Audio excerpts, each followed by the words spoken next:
Итак, всем привет, друзья, привет, YouTube. В общем, приехал сегодня с утра пораньше в гараж для того, чтобы доделать вот эту вот штуку. В общем, я ее уже поставил, как бы она у меня стоит. Пришлось дуги немножко обрезать по длине, слишком высоко он был, не дотягивался. Ну, скорее всего, у меня брусер просто низко. Вот, значит, приехал клеить фурнитуру, значит, там еще ручки, там бронь хотел сделать, одна днище. В общем, значит, забыл я, короче, дома фен. Вот, нету фена, поэтому как бы это дело я отложил на следующий день. Ну, так, чтобы дню зря не пропадать, решил я, в общем, сделать якорь. Значит, в том году я ходил, значит, на этой лодке, использовал якорь. Ну, такой тоже якорь, какую-то железяку тяжелую нашел, приварил к ней гайку и кидал ее за борт. Не, ну ты индеец. Вот, ну, в этом году, как бы, ну, я понял, что этот якорь, в общем, вроде бы он и тяжелый, а лодку на сильных течениях он не держит. Сейчас объясню, покажу почему и покажу, какой якорь я сделал, из чего я сделал. То есть я вот его слепил, буквально отлил его буквально за час, наверное, за полтора. Вот, итак, поехали. Итак, значит, вот таким вот якорем я пользовался. Это какая-то наковальня. Ну вот, рука у меня ее обхватывает. В принципе, в руке его держать можно. Тяжеловато, конечно. В общем, вес ее почти 7 килограмм, да. Вот, значит, вот так вот она выглядит. Я к ней приводил гайку. В общем, кидал на слабых течениях. Еще можно стоять, держит. Ну, а где течение посильнее, вода поменьше, воды поменьше, он у меня его тащит. Почему тащит? Показываю. Значит, выкинули мы его за борт. Веревка привязана. Вот в таком положении он стоит. Вот так, да. Стравливаем веревку. Пускай вот так вот будет. Суть в том, что он как лыжа. Его тащит по песку. То есть нету, ничем не цепляется. То есть, ну, если бы гайка еще где-то здесь была, вот так вот приварена, да, он бы еще, может, вгрызался бы в грунт. Но так как такого нету, такой гайки под таким углом, в общем, мне его тащит. Значит, решил я изготовить якорь. Вот, получился у меня вот такой вот якорек. Значит, если, допустим, сравнить их между собой, то есть, ну, вот видно, да, разница по габаритам, но по весу, ну, так как понимаем, это свинец, по весу он такой же. Вот так, точно столько же, 7 килограмм. Как-то так получилось, что угадал я с первого раза. Вот. В общем, вот такой вот якорь. Но вес там тот же самый, но тащить меня на нем не будет по одной простой причине. Вот мы его за борт выкинули, вот так он стал, натянулся. Если вот так не держит в таком положении, да, расстравливаем веревку, и в таком положении он уже будет просто вгрызаться в грунт. То есть вгрызаться в грунт, найдет какую-то маленькую кочечку, упрется в эту кочечку, и, соответственно, тащить меня дальше не будет.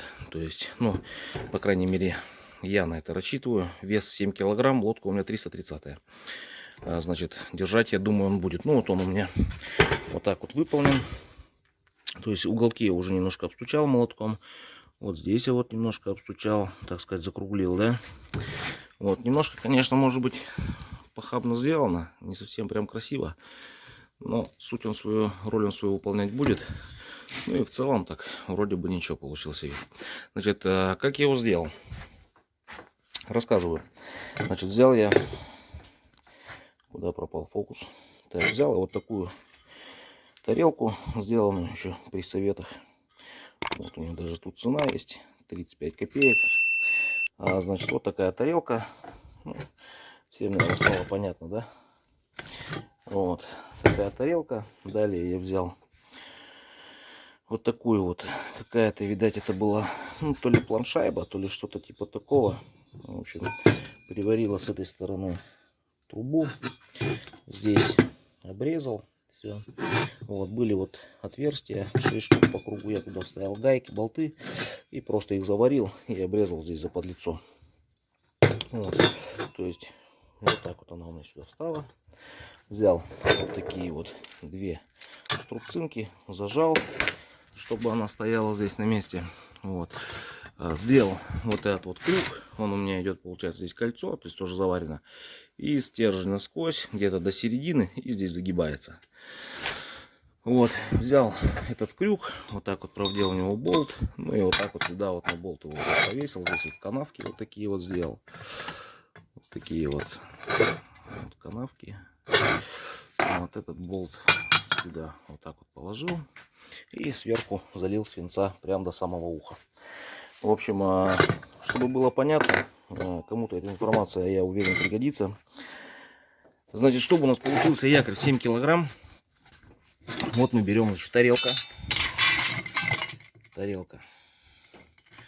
диаметр 16 сантиметров, глубина этой тарелки, значит, угольник у нас начинается от 40, отпускаем, смотрим, 35,5, значит, глубина тарелки 4,5 сантиметра, 45 миллиметров. Труба, внутренний диаметр трубы, в общем, внутренний диаметр трубы 40-ка. И высота этой трубы, вот, ну, грубо говоря, пускай будет 95 миллиметров. Вот если отливать якорь вот по таким параметрам, у вас получится якорь 7 килограмм. Ну, соответственно, возьмите тарелку поглубже или трубу потолще, побольше диаметром. Ну, соответственно, будет тяжелее. Вот. Так что вот такой вот якорек у меня получился. Так что так, друзья, я надеюсь, что это видео будет кому-то полезно. Если вам понравилось это видео, ставьте пальцы вверх. Если не понравилось, ставьте пальцы вниз. Всем, кто кушал, приятного аппетита. Всем до встречи. Всем пока.